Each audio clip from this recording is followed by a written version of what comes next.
Bharat state வங்கியில் பெற்ற கல்வி கடனை ரிலையன்ஸ் நிறுவனம் வசூலிப்பதால் அச்சமடைந்த பெற்றோர் கோவை மாவட்ட ஆட்சியர் அலுவலகத்தில் புகார் மனு அளித்தனர்.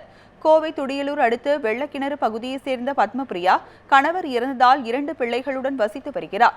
இவரது மகனுக்கு பாரத் ஸ்டேட் வங்கியில் 90,000 ரூபாய் கல்வி கடன் பெற்று MBA படிக்க வைத்துள்ளார்.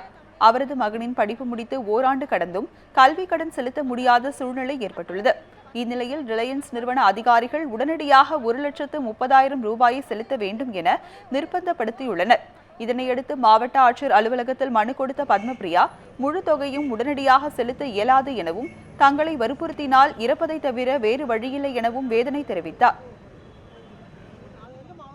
படித்து முடிச்சு 1 வருஷத்துக்கு அப்புறம் கட்டல.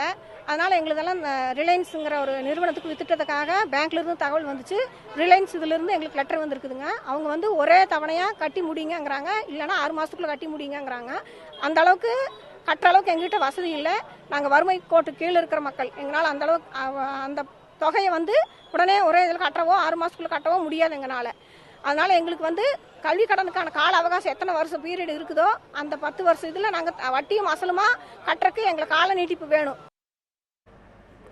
கோவை அடுத்த அன்னூர் பகுதியைச் சேர்ந்த சொக்கலிங்கம் என்பவரும் தன் மகனின் டிப்ளமோ படிப்பதற்காக பாரத் ஸ்டேட் வங்கியில் கல்வி கடன் பெற்றுள்ளார். அதனை வட்டியுடன் சேர்த்து முழு தொகையையும் இம்மாதத்திற்குள் கட்டுமாறு ரிலையன்ஸ் நிறுவனம் உத்தரவிட்டுள்ளதாகவும் தவணை முறையில் வங்கியில் பணத்தை செலுத்த அனுமதி வழங்குமாறு கோவை மாவட்ட ஆட்சியரிடம் சொக்கலிங்கம் மனு அளித்துள்ளார். என்னோட பையனுக்கு நான் கல்வி கடன் வாங்கியிருந்தேங்க. சிவில் படிச்சிருக்கிறேன், டிப்ளமோ 53,550 ரூபா வாங்கினேங்க. 2011 வருஷத்தில் வாங்கின படிப்புக்காக. இப்போ வந்து 77,000 வந்து கட்ட சொல்லி ப்ளஸ் வட்டியோட கட்ட சொல்லி எங்களை வற்புறுத்துறாங்க.